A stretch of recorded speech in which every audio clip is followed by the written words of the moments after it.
People sometimes ask me what it was like being a man on this very female show. And I tell them it was wonderful.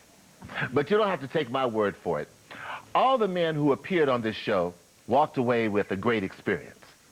And a couple of them walked away with a wife. Let's talk about that. Meshack, I was the only woman who had a husband already, and he came on the show. So that was the start, right? Hal Holbrook came on the show. I didn't have to marry him to get him on the show. And so he was our first conquest. When Linda asked me if I wanted to play Dixie's boyfriend on Designing Women, I thought about it, and I said, no, I don't think I do. I just really don't think so, and thank you, and da-da-da. And then she came back to me later and said, Hal, we got to cast this part. Do you really want someone else to be making love to your wife? I said, no, I don't. Okay, I'll do the part. You know, I was going to call you earlier tonight, and just as a friend, and suggest that you not wear those old boxer shorts of yours.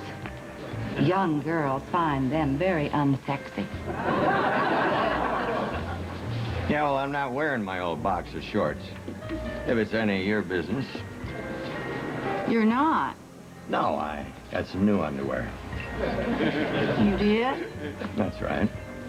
And it's good looking, too. It was a very romantic show, and I do think that that has a lot to do with the Southern aspect of the show, because, you know, in the South, we don't believe in androgyny. The men are men and the women are women. And since the show came from a married couple, from Harry and Linda, who are great believers in steamy monogamy, that sort of became the byword of the show, that we had sexual relationships that were very romantic.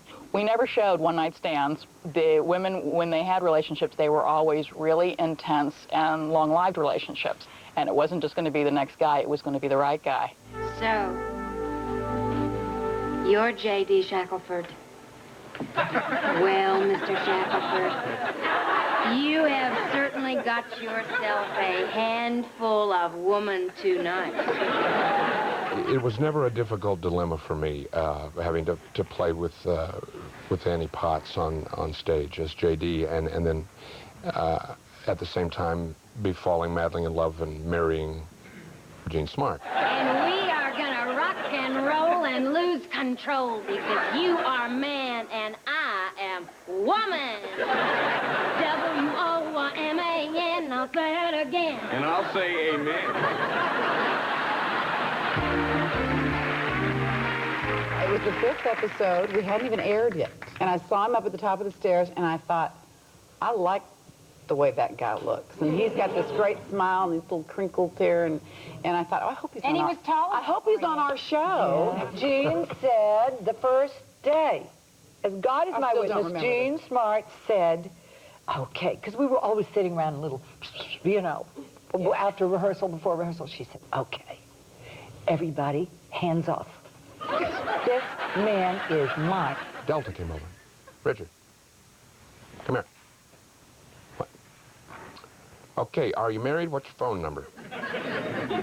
You know, just like that. And I said, no. And so Jean wants to know. So I asked her, you know, find out if Richard's got a girlfriend or if he's married. So she, you know, she walks over. Excuse me, Richard, do you have a girlfriend? Jean wants to know if you're married.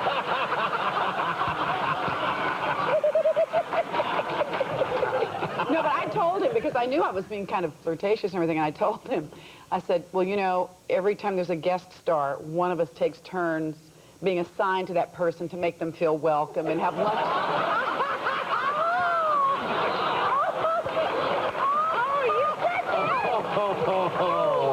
I don't know if you believe me. Gerald McRaney came to play Suzanne's ex-husband, who couldn't help loving the beautiful Delta Burke. And he liked the role so much, he decided to play it in real life. I had taken one look at those blue eyes, and I was gone. I was just gone. Ash, do you ever wonder why we got married? No, I know why. I wanted to be a writer, and I felt that I hadn't suffered enough. How do you feel now? I feel that I have. You inspire me just standing there. I mean, I never believed for 1 second that I couldn't, if I put my mind to it. Neither did I.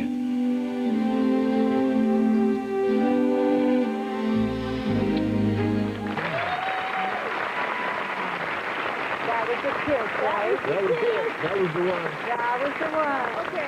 Do you remember that? Do you remember that kiss, that scene? I remember that Yeah. kiss because I forgot my lines. Yep. And I couldn't remember what I was supposed to say because he did it so good. And I got so girly. And you all were pretty good about it. You didn't tease me too much, but that one afternoon, I got done early, and I rode around the set on a bicycle over and over, and you said, you think you could ride that bicycle around long enough that Mac's going to ask you out?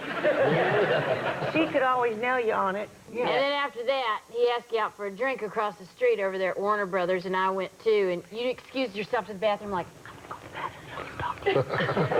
So, and she went to the bathroom, and I leaned over the table and I said, listen, if you mess with her, I'm going to kill you. And she meant it. Did I not say that? And then I took him out. Remember in the back lot where they had like the old towns and stuff? Y'all didn't go back there, did you? Yeah. I did. I took him back there for a picnic. Yeah.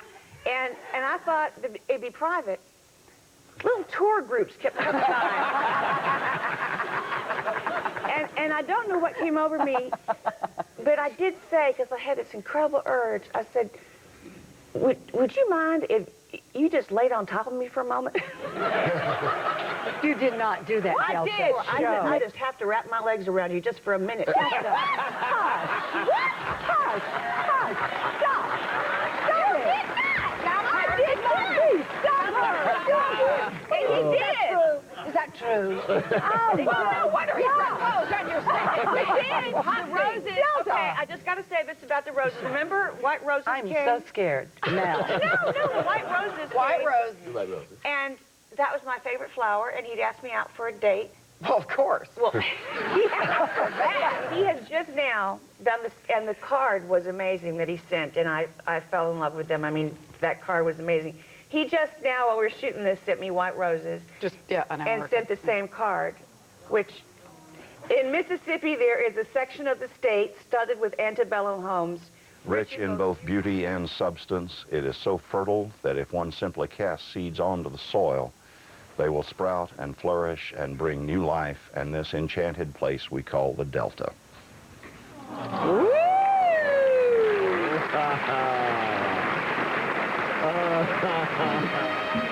Next, the cast reveals their favorite episode.